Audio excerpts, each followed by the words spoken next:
C'est moi Laurel, c'est lui Hardy, c'est lui le grand et moi le petit. Moi je suis gros, je suis pas petit. Hey bon matin, comment ça va Babernach? Ben ça va bien toi? Hey, tu vas te présenter pour les gens ici puis avec qui tu représentes, t'es qui toi? C'est ça, donc moi je suis Selim et on fait partie de l'équipe de Sunakin. On propose toute une gamme de produits CBD, cannabis THC dans les pays où c'est légal et on a tout du hardware pour pouvoir utiliser ce genre de produits. Du hardware, tabarnak en France, du hardware, c'est rare qu'on entend. Paraît que c'est belge, ça. Vous venez d'où exactement en fait? Donc nous on est de Belgique mais on travaille principalement depuis les Pays-Bas et les États-Unis. C'est ce que j'avais compris. Donc déjà aux États-Unis, hein, vous êtes quand même sur un gros marché au niveau du cannabis là-bas. Le CBD, ça représente quoi en France exactement? Puis après ça, on va vous mettre dans le montage un peu les machines. On va demander qu'ils nous expliquent les machines. Mais le CBD, ça représente quoi au niveau législatif? Puis de ce qui s'en vient en France, en fait? Ben, pour le moment, la France est toujours le pays le plus ouvert sur le CBD. Donc même sur les néomolécules, il n'y a pas de législation par rapport à la taxation fiscale. Il y a juste la législation par rapport au niveau de THC légal dans les fleurs et dans les autres produits type huile, vape, vapen, etc. Mais petit à petit, ça va commencer à se réguler avec une normalisation européenne, comme on a par exemple en Belgique la taxation au gramme, c'est une taxation fiscale avec un timbre. Ça va arriver bientôt, que ce soit pour l'Allemagne, etc., etc. Ça va se développer. C'est génial ça. Puis là, vous êtes arrivé, moi, je n'avais pas vu. Vous avez du nouveau matos. Parce que tu m'avais présenté une de tes box. J'aimerais ça que tu m'en parles tout de suite. Puis après ça, que tu me parles de tes nouveautés, en fait. C'est comment vous avez commencé, en fait? C'est ça. Donc nous, en fait, on avait commencé avec la Wiz Hybrid Vaporizer, donc l'appareil que je t'avais montré, qui permet de vaporiser de l'herbe sèche et du liquide en même temps.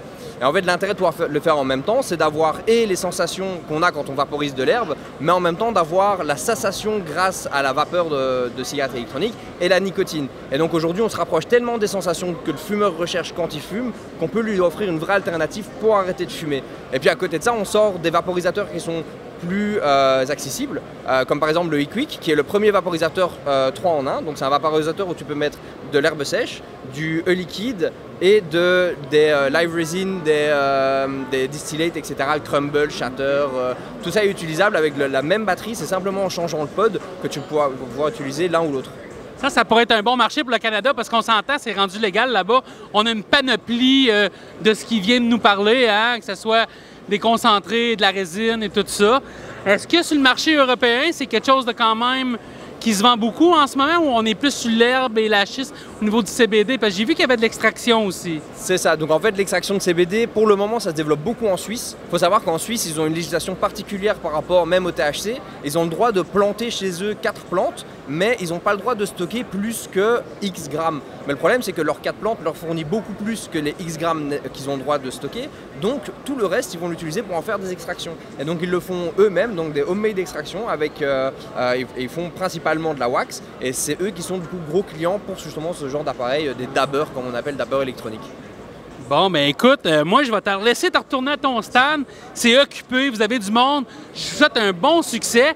Puis avant de terminer, on va se faire un petit shooter. Un petit shooter de sirop d'érable canadien Babernach. Hein, attends une minute. Hein, on va prendre ça dans nos poches. Hein, on va se faire un petit chin-chin. On rouvre la bouteille. Ah ouais, Babernach. Santé, mon poulet. Santé. Et pelaille. Hey, rebonjour! Hein? On est encore au salon de la Vape Expo. On est avec Pedro. Hein? Salut Pedro, comment ça va? Écoute, ça va bien et toi? Ça va bien. Puis Pedro, comment tu aimes ton salon? Hey, toi, tu es arrivé quand même assez d'avance.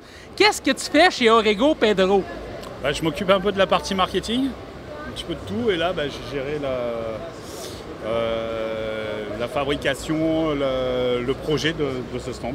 En fait, c'est toi qui es en charge là, de tout accueillir le stand. Puis, voilà, de le mettre en place, de le concevoir avec l'aide d'une agence, tout ça. OK, OK. Puis moi, Pedro, aussi, je te connais comme fabricant, hein, parce que tu as déjà eu tes marques à toi. Aujourd'hui, il y a quand même une marque sur laquelle tu as travaillé, qui est Revenge. J'aimerais ça que tu m'en parles un peu.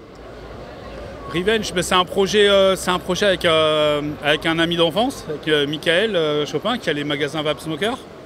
On avait la marque Mojo Vapor avant, qu'on a revendue, et puis on s'est dit, on va se faire une petite marque pour nous, se faire plaisir avec notre ADN, avec notre vision des goûts, et sans prétention aucune, juste se faire plaisir, et puis faire plaisir à une certaine partie de la clientèle qui aime ça, tout simplement. Ben, je pense que Pedro, il y a beaucoup de monde qui suit grâce à ces marques-là. Puis aujourd'hui, moi, je peux vous le dire, Revenge, c'est la Revenge parce que c'est excellent. C'est une bonne marque. Ben moi, Pedro, je suis fier d'être avec toi, d'être à côté de toi. Pedro, il a travaillé sur beaucoup de mes projets aussi en arrière. Puis ben, je te souhaite un bon Vap Expo, hein, rempli de clients, mais aussi de beaux moments. Hein? C'est cool, merci à toi. Okay. Hey, on s'en reprend pour notre prochaine entrevue, là, Bernard! Test 1, 2, hey! Ben bonjour, on est encore à la Vap Expo de Paris, Bernard! Ben là, on est avec des clients à nous, hein, boutique, hein, de...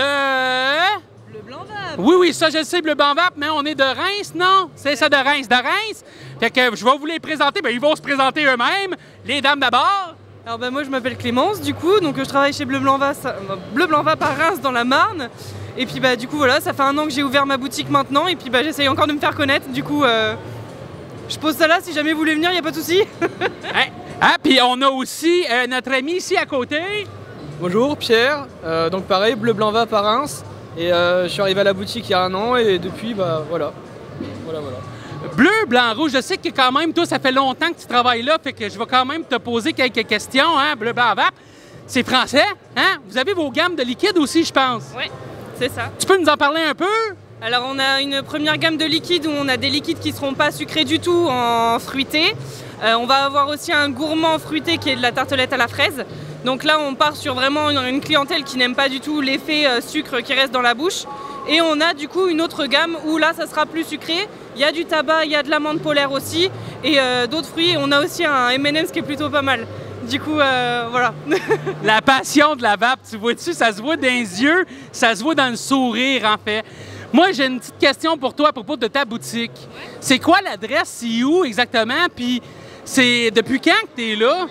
Alors, j'ai ouvert du coup le 17 mars du coup de l'année dernière. C'est au 123 boulevard Pommery, 51 100 Reims.